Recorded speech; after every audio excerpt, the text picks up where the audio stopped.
as we sort of looked at making recommendations at the end of the year, like, obviously it's sort of say like, oh, let's just extend the Defense Production Act. Congress should do that. But it seems to me that there's sort of like a more holistic or sort of thoughtful approach that's required here that not only sort of requires sort of traditional DPA authorities, but also some of the more sort of awesome powers that it has in the way of loan guarantees and other tools, facilitization and some of these other things.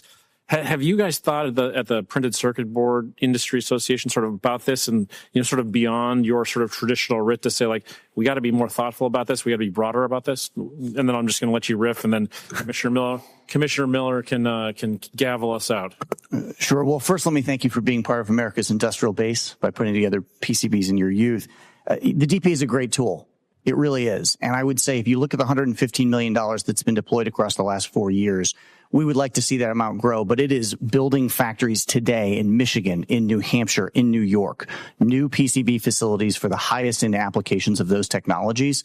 So, of course, we would encourage the appropriators to, fund that money, and then the relevant officials at the Department of Defense, Assistant Secretary of Defense for Industrial Base Policy. I know that's an unconfirmed position at the moment, to spend that money aggressively because, those UHDI boards, for example, that are necessary for next generation chips that go into our strategic systems, that go into any number of precision munitions, anything afloat or undersea, they're necessary, and that capacity needs to be grown inside the United States. So it's that DPA budget line, specifically the microelectronics line, that needs to grow.